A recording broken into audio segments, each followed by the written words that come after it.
Hi, welcome to this module on data management and database access. My name is Mike Mogessie. I'm a project scientist at the Penn Center for Learning Analytics here at UPenn.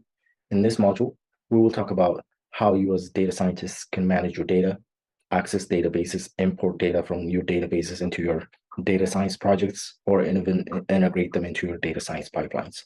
This module was designed with any audience in mind. You are not required to have any prior knowledge about databases. If you do, it will help you follow along on the course easier. Also, if you are familiar with any programming language such as Python, it will make things much easier, but it's not necessary. You should be able to learn all you need for this module by just following along, watching these videos, and going through the demos on your own by pausing this video. So here's what we will cover in this module.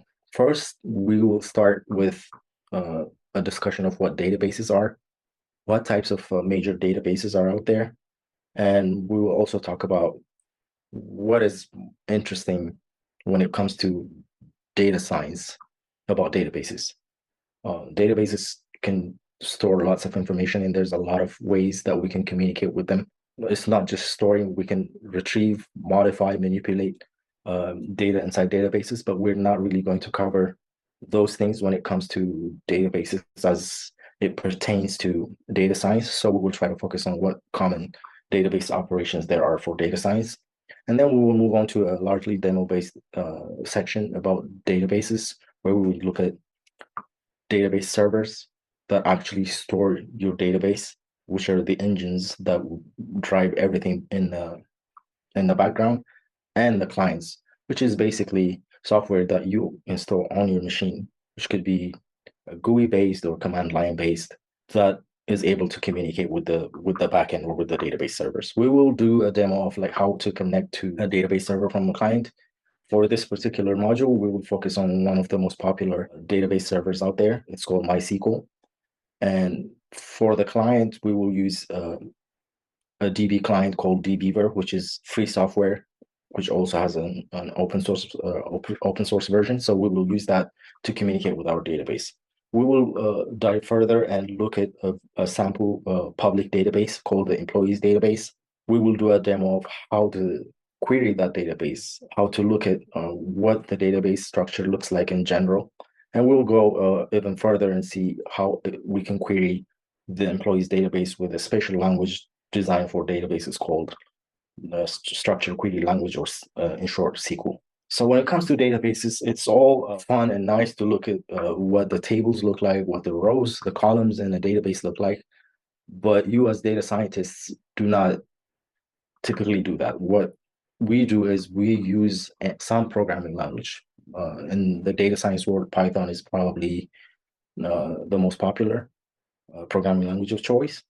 So we can use a programming language to actually communicate, interact with databases. That way you can develop a small program, big program, any sort of program that actually stores, retrieves, manipulates data inside a database.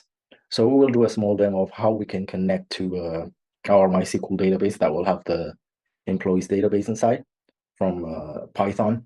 We will also do a demo of how we can read the data from the employee tables into our environment using Python, and do a little visualization of what the data looks like.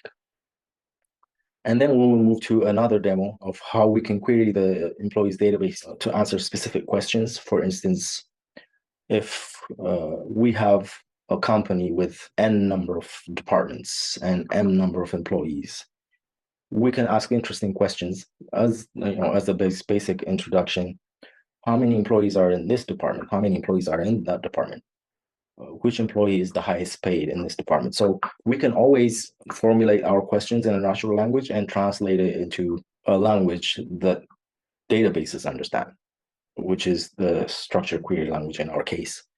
This process of asking the database for specific information is commonly referred to as querying. So we will do some queries to get our hands dirty quickly so you can see what it looks like. And then in the end, I will provide a short summary of what we went through and provide you with some tips and tricks that you can use when communicating with databases, and I would wrap up with an optional section on some observations about databases in particular as they relate to data science, but also databases, how they are mostly used out there in the world today. And this is basically related to software development and software engineering practices, because databases are more popular in the software engineering world than in data science. But it's not all black and white. There is always an intersection. And I will give you a few observations on how you as a data scientist may be able to benefit from software engineering practices as they relate to databases that have been out there for decades. So we will wrap up this module with that discussion.